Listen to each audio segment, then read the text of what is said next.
准备200克玉米面，先少量多次的加入140克开水烫面，搅拌成大颗粒状，加入120克红薯泥拌匀，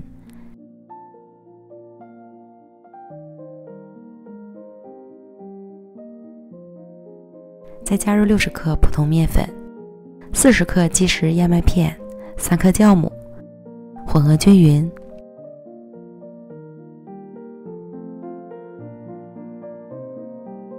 然后下手揉成面团，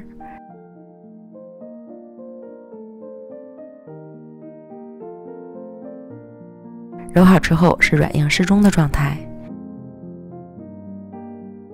盖好醒发半小时。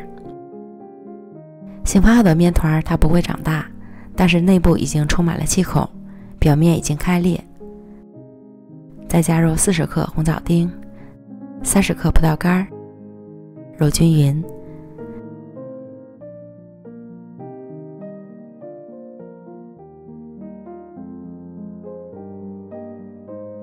给它移到案板上搓成长条，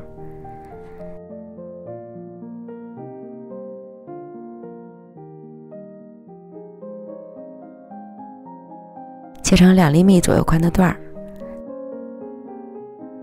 切面朝上整理成圆形，再将正反面按平整做成小圆饼状。都做好之后摆入到锅里，盖上盖子，这时可以去烧水了。水烧开后上锅蒸，大火蒸15分钟，蒸好出锅。这样咱们的玉米面小饼就做好了，吃起来松软香甜，枣香浓郁。